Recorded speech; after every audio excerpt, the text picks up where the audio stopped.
Réussir jeune est devenu une véritable obsession sociale. Argent, visibilité, carrière et j'en passe. Le sujet que nous explorons aujourd'hui est très important, surtout pour la jeunesse ivoirienne. On l'explore avec Adama Sekongo, vétéran de l'US Army, ancien de l'armée ivoirienne et expert supply chain et SAP. Avec lui, nous explorons donc toutes les facettes de ce sujet et c'est maintenant dans ce nouvel épisode de Prisme le podcast.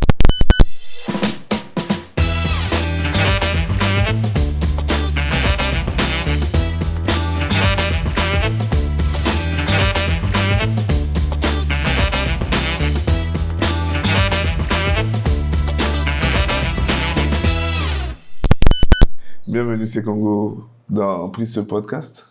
Merci de me recevoir. Alors, d'où à où? D'Abobo au Texas. Militaire ivoirien, militaire américain, mais bien avant ça, vendeur de friperie avec un master de sciences et gestion de l'université de Cocody. Parle-nous un peu de ton parcours. Merci. D'abord, il y a un truc que vous avez sauté. Ancien aide-maçon. Bon, d'Abobo au Texas, je n'y avais jamais pensé, à vrai dire. Quand j'ai reçu le thème, j'en étais ravi. Mais il y a un truc qui m'a un peu... C'est le mot la pression. Voilà, parce que dans le temps, on n'avait pas de pression. On se donnait pas de pression, quoi. On vivait pour vivre. Voilà. Ça, je me dis que c'est la différence entre ici, entre maintenant et avant. Ouais. Parce que la différence, c'est avant, on n'avait pas de dévanciers, on ne voyait pas de dévanciers jeunes. Je ne sais pas si vous faites attention par rapport à aujourd'hui. Ouais. Du coup, tous ceux qu'on voyait, c'était des gens un peu âgés. Âge, voilà. Donc, on se disait qu'on était encore jeune. Donc, il fallait faire le parcours doucement, pas sauter des étapes. On se disait que la vie, c'était étape par étape. Donc, il fallait gravir les échelons. Et puis maintenant, jusqu'à ce que la réussite... Voilà. Et puis, ce que nous, on appelait la réussite, c'était pas avoir assez d'argent, avoir les moyens, non. Il fallait avoir une bonne situation sociale, pouvoir se prendre en charge. Mais avant, c'était à quel moment, clairement? Avant, c'était... Dans quelle tranche d'année, je veux dire? Je dirais dans les 2002, 2003, 2004. Voilà. On n'avait pas cette envie de devenir riche. D'avoir un jour à 30 ans. Voilà. Moi, je comprends maintenant, parce que maintenant, il y a les réseaux sociaux, tout ça, voilà. En notre temps, on n'en avait pas. On n'en avait pas, donc il fallait aller à son rythme. C'est ça. Voilà, on ne voyait pas de grosses voitures, on ne voyait pas de personnes assez riches. On se disait que bon, quand tu es riche, c'est parce que... C'est la vie, en fait, on va arriver on va y arriver, en fait. Okay. Ouais. Donc, mais donc, il n'y a jamais eu ce sentiment d'être en retard. De se dire, bon, j'ai un truc à rattraper quand même, ou une vengeance sur la vie.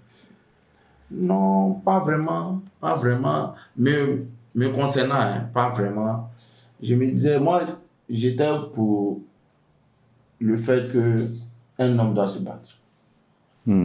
Quel que soit, faudrait pas trier le boulot. D'accord. Mais à ce titre-là, quels sont les boulots que tu as eu à faire, justement? Tu nous as rappelé que tu as fait aide-maçon. J'ai commencé tout ça après le bac. Quand j'ai eu le bac, vous voyez la cité, les rosiers, la belle côte. Dans ce temps, c'est nous, on quittait Abobo.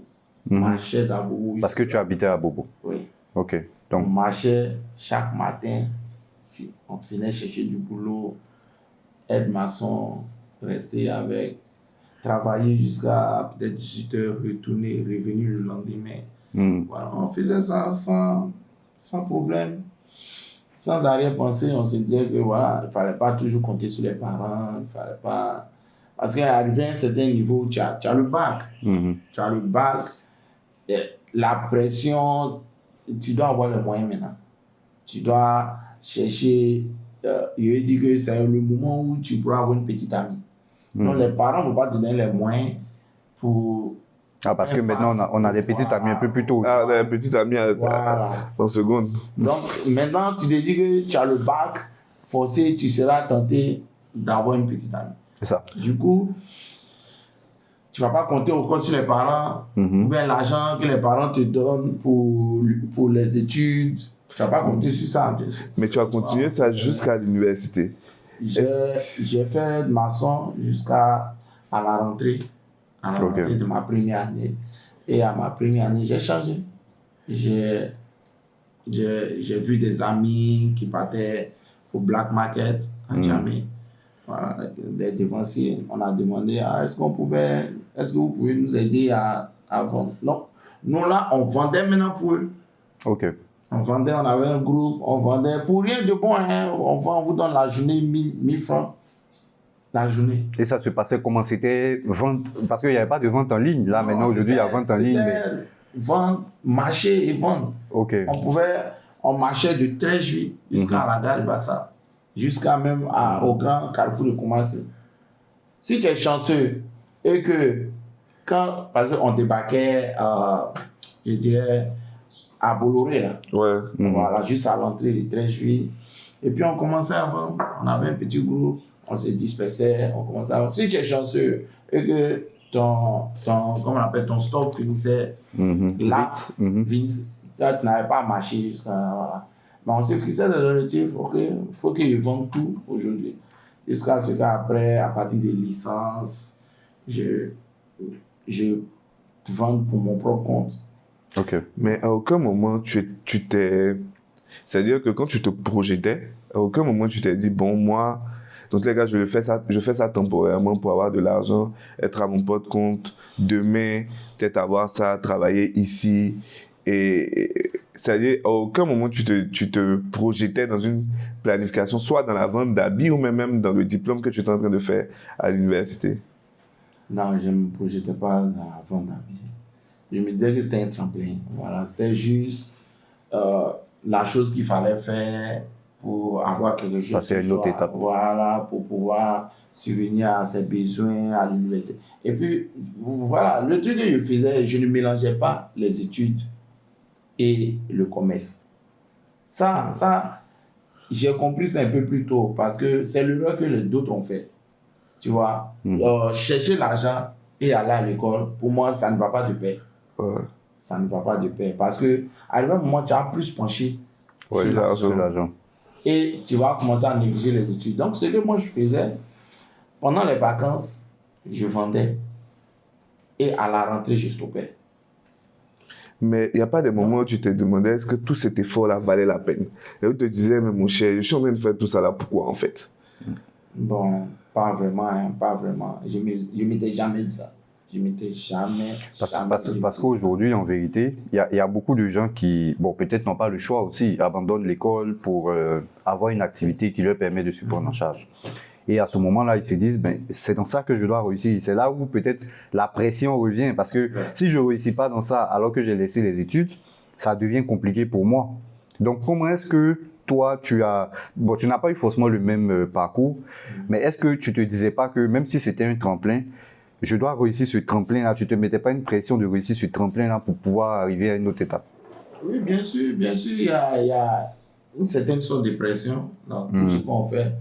Il y avait aussi cette pression, bon, est-ce que après les études, ça va marcher? Est-ce que voilà, tu vas continuer dans ce que tu fais pendant que tu prends de l'âge, à un certain niveau de maîtrise, tu n'as plus à faire ce genre de boulot. Bon, il y avait cette pression. Mais on se disait que voilà, il fallait continuer. Tant que tu ne voles pas, tant que tu ne prends pas la drogue, si c'est un truc légal, ok, pourquoi pas y continuer et puis après, essayer de voir un peu plus clair. En fait, ce que je comprends, c'est que aussi, à cette période, la posture était beaucoup plus... Enfin, on voyait un chemin de vie se dessiner. Aujourd'hui, on a beaucoup de jeunes qui veulent avoir tout et tout de suite parce que c'est difficile de voir un chemin se dessiner dans le futur. Aujourd'hui, même avec des masters, même avec des gros diplômes, on a beaucoup de difficultés sur le marché, ou même à entrevoir en fait un marché qui te fait rentrer. Donc, on se retrouve avec des jeunes qui veulent aujourd'hui tout et tout de suite. Et quand toi, tu vois ça, des jeunes, déjà le changement de situation entre ta période et puis cette période-là, et puis bon, tu vois ces jeunes-là qui sont en train de se battre beaucoup plus tôt, avec beaucoup plus de pression. Qu'est-ce que tu te dis? Moi, bon, je me dis que c'est à féliciter. Parce qu'on a eu des dévanciers qui ne savaient pas qu'il fallait se battre. Il fallait se battre un peu plus tôt. Pourquoi je m'explique? Pourquoi je dis ça? C'est vrai, on va critiquer la manière ou bien le but recherché, tout ça. Mais le fait même d'avoir une jeunesse battante, c'est déjà quelque chose qui est bon à prendre. Voilà. Maintenant, ce qu'il faut faire, il faut les éduquer à faire la différence entre la recherche effrénée et puis savoir être patient. Oui. Aujourd'hui, les jeunes qu'on voit aujourd'hui, il faut se dire la vérité. Peut-être que si nous, c'était à notre temps, on allait le faire. Parce qu'il y a les réseaux sociaux. Tu vois plein d'autres jeunes qui exhibent l'argent. Sans avoir même à aller peut-être faire des grandes études. Donc, vous voyez, ça influence un peu la jeunesse. Bien sûr, ça influence un peu cette jeunesse-là. Et je pense que c'est des énergies qu'on doit canaliser. On doit chercher à canaliser. Déjà, la base est bonne. Moi, je vois plein de jeunes dans les cyber... cybersécurité. Voilà, non, pas dans les cyber. Pas dans les cyber cafés et autres. Je veux dire que dans l'internet, faire les vidéos. C'est des choses, peut-être que d'autres ne pensaient pas qu'ils allaient faire. Mais après les études, ils ont vu que non, j'avais du talent, j'avais d'autres talents. Tu vois, sans cela, moi, je suis d'accord. Je ne suis pas d'accord quand on dit que cette jeunesse-là ne fout rien, c'est une jeunesse paresseuse, elle n'est pas talentueuse. Non. Pour moi, elle est très talentueuse parce qu'à notre temps, on ne pouvait pas utiliser le téléphone pour faire des films. Tout à fait.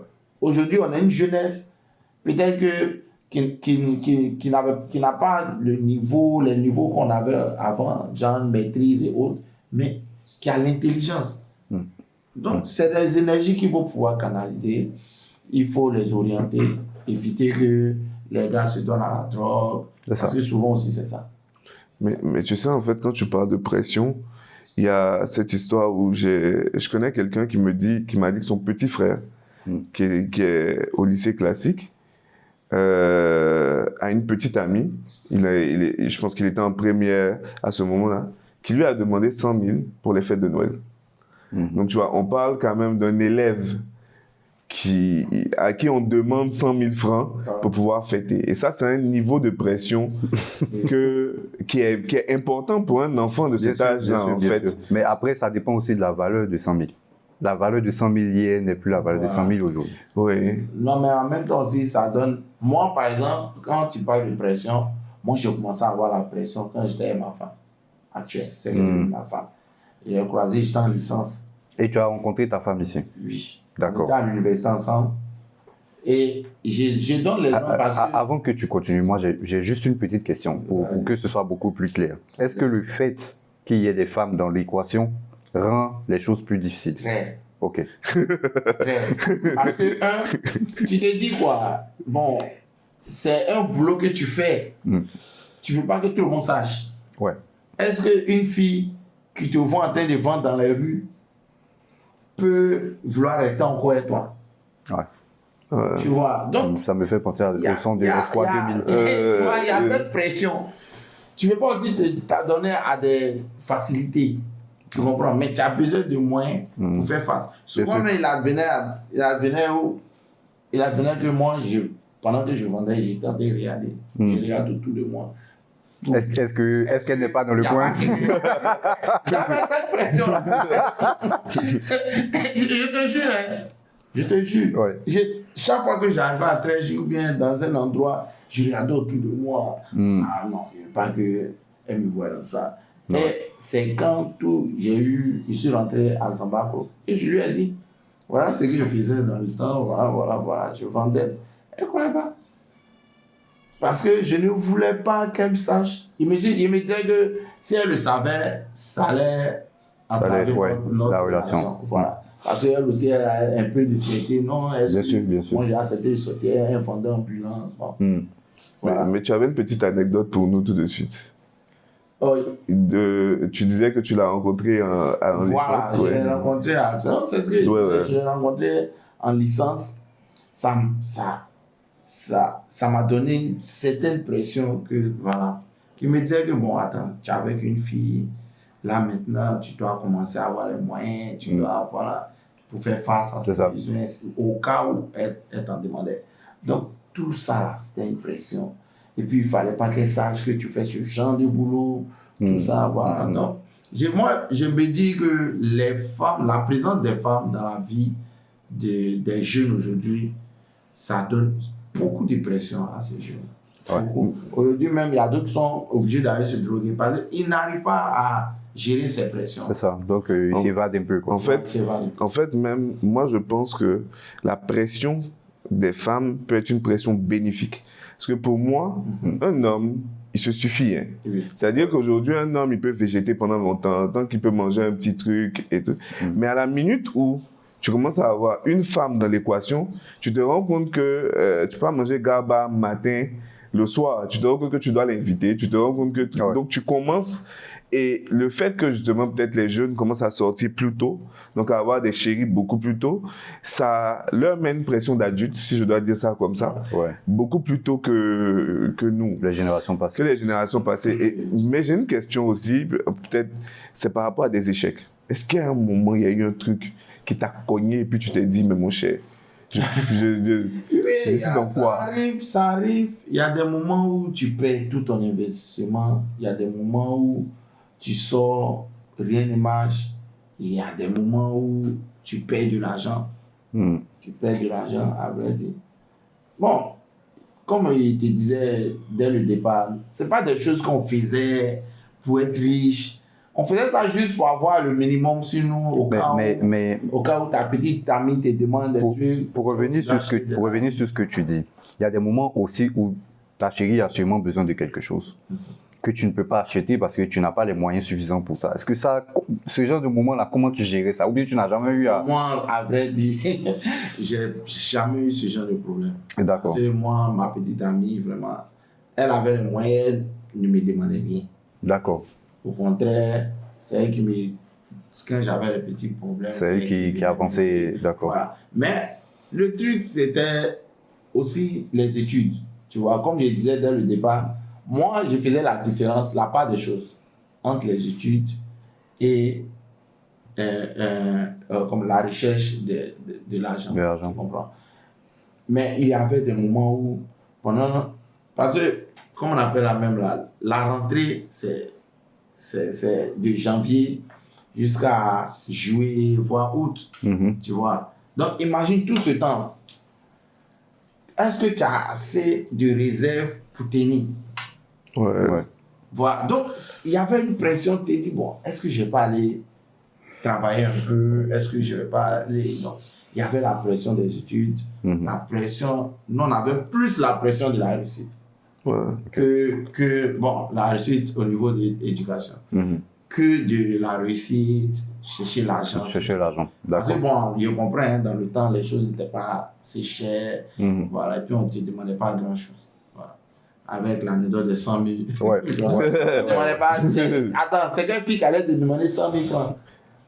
C'était une fortune. Dans le temps. Ouais, c'était une fortune. Voilà, donc c'était quand même un peu... Ça nous a vraiment un peu aidé, quoi. D'accord, mais donc de tout ça, qu'est-ce que tu retiens? Qu'est-ce que ça t'a appris? Si tu devais dire en quelques lignes, toute cette expérience-là, qu'est-ce que ça t'a appris? Ça m'a appris la résilience. C'est que la résilience. Et jusqu'à aujourd'hui, j'ai gardé ça. Souvent, j'ai dit aux gens que moi, ici arrivé à un niveau où je peux tout perdre aujourd'hui. Et puis, je suis sûr que je vais m'en sortir demain. Je peux me relancer demain. Et j'ai cette foi-là. Je ne sais pas Peut-être que d'autres n'ont pas la foi, n'ont pas cette foi, mais moi, je me dis toujours que je peux tout perdre aujourd'hui. Mais au-delà J'ai une certaine confiance en moi. Au-delà de te dire que demain tu peux obtenir ce que tu as perdu aujourd'hui, je veux bien insister là-dessus parce qu'il y a aujourd'hui il y a beaucoup de suicides en Côte d'Ivoire, etc. Qu'est-ce que tu te dis qui te permet de tenir, ou bien quelle action tu prends véritablement qui te permet de te dire que demain tu auras les leviers suffisants, les ressources suffisantes pour pouvoir rebondir? J'ai dit ça parce que je m'appuie sur tout le boulot que j'ai eu à faire. Au fait, ça m'a donné une certaine confiance en soi. Ok. Tu vois. Parce que, imagine, faire aide-maçon. Les gens ne savent pas ce que c'est. Dis-nous un peu. Faire aide-maçon. Surtout que les gens construisent en temps de pluie. Ouais. La plupart du temps, les gens construisent plus en juillet. Et puis, c'est pendant les vacances que tu peux faire ça. Donc, c'est en juillet, en temps de pluie. Soulever des briques, casser du béton. Quand on finit de couler la dalle, ils ont fait le béton sur le sol. Donc, avec moi, ça se durcit. Ouais. Tu dois prendre pioche pour casser ce béton, pouvoir remblayer, faire le gravat. C'est pas petit. Okay. C'est pas petit, ça fait que tu te nourris pas bien.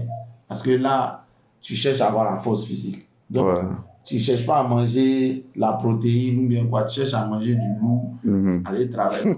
Tu te nourris pas bien. Après encore, fini ça, aller marcher. Il dit marcher. Je ne sais pas si vous comprenez. Marcher de 13 juillet jusqu'à tu marches dans 13 juillet, ça ne va pas, tu tombes à Makori. Tu marches à Makori, ça ne va pas, tu tombes au grand carrefour de Koumassi. À pied, sans le savoir. Parce que tu cherches à vendre. Ouais. Est-ce que vous comprenez? Sans le savoir. Et rentrer à la maison à 22h, 21h, 22h. Pour se réveiller demain. Pour faire la même chose. Ouais. C'est pas du jeu. Parce que, comme il dit, si tu ne construis pas une résilience, arriver devant, tu vas te fatiguer.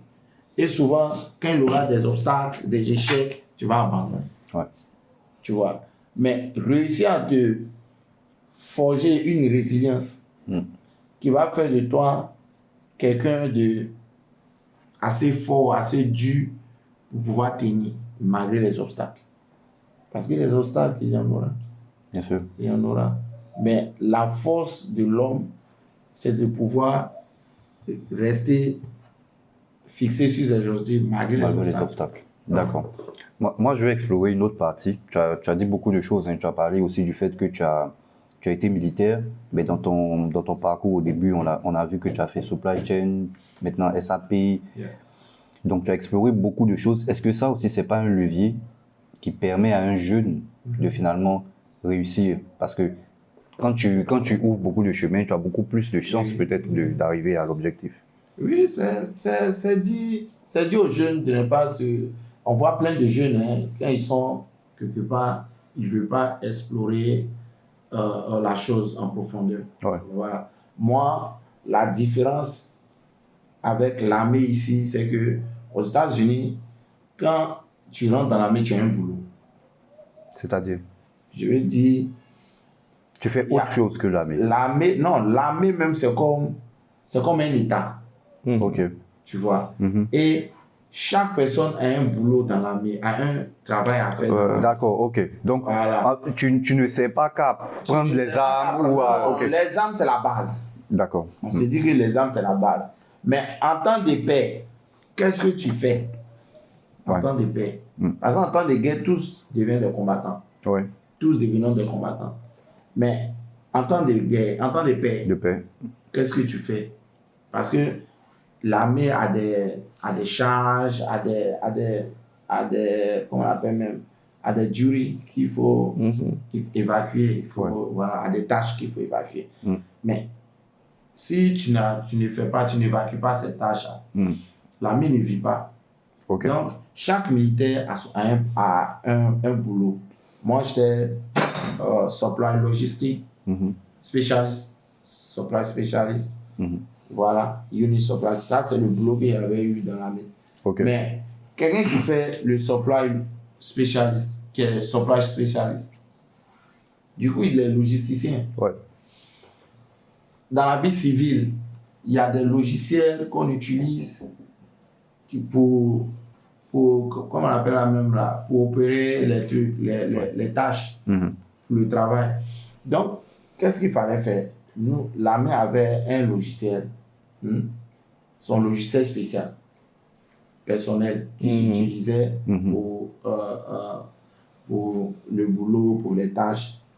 Mais tu utilises le boulot, tu as l'expérience, tu utilises le logiciel, tu as l'expérience, mais tu n'as pas la certification. Donc, moi, c'est en cela que j'ai cherché à avoir une licence en SAP. Ok. En SAP, avoir une licence en SAP, ça t'ouvre beaucoup d'autres portes. Ouais. Tu n'es plus logisticien seulement, tu es gestionnaire. En tout cas, tu es dans la gestion, dans les ressources humaines. Voilà, parce que SAP, c'est un peu comme les oracles, les différents trucs. Voilà, donc, quand tu as ce genre de licence, ça t'amène encore à aller plus loin, à t'ouvrir beaucoup d'autres portes. Parce que ce qui est bon, l'armée américaine, c'est un contrat. On ne rentre pas pour faire la vie. Ça dépend de toi. Si tu veux rester à bas vie, tu vas rester. Mais c'est 20 ans de carrière. Ok. 20 ans. Maximum. Oui, maximum. Bon, ça dépend. Il y a d'autres qui vont à 23, mais c'est exceptionnel. Mais c'est 20 ans. Les 20 ans de carrière, pour quelqu'un qui rentre à 18 ans dans l'armée, après 20 ans, tu es encore actif. Oui. Tu vois. Donc, ce qui est bon, l'armée te permet d'avoir des diplômes pour être pour servir à la vie d'après. À la vie civile, pour servir. Donc, qu'est-ce que les gens font? Tu as ton boulot, comme je l'ai dit, supply, spécialiste, mais tu cherches à acquérir encore beaucoup plus de trucs pour t'envoyer, pour être attractif sur le marché. Sur le marché, d'accord. Merci beaucoup de nous avoir édifiés. Ton parcours est plein de résilience. Qui motive, en tout cas, moi je cache pas, hein, fait partie des gens que je cite en exemple quand je parle de, quand je vois des gens dormir, parce que je me dis qu'en fait on peut toujours faire plus et on peut avoir plus, il suffit de se donner beaucoup d'énergie. Donc je te dis merci d'être avec nous. Je dis merci aussi à Jean-Luc de nous avoir tenus pendant tout ce temps. Et puis je sais que tu retournes bientôt aux États-Unis. J'espère que tu retournes avec beaucoup de bonnes images de la Côte d'Ivoire et puis on espère te revoir ici très bientôt. Vraiment, merci à vous. Merci à vous de me donner l'opportunité de partager cette expérience. Et j'espère que la jeunesse prendra conscience qu'elle peut faire encore beaucoup plus. C'est vrai que le monde aujourd'hui ne va pas leur offrir tout gratuitement, facilement. Donc, mais il faut de la résilience. Il faut, on leur demande beaucoup de résilience et surtout d'honnêteté. Je veux dire, c'est la chose que c'est la chose la plus prisée. L'honnêteté, on ne trouve pas ça aujourd'hui, des personnes honnêtes. Moi, je pense que si tu es honnête, tu vas gagner beaucoup. Tu vas gagner beaucoup. Donc, voilà, ça sera mon mot de fin. Je peux remercier Prism. Il a dit ça en anglais. C'est pas grave. Il va nous ouvrir sur les États-Unis aussi. Voilà, donc, merci à tous et puis voilà. Merci beaucoup.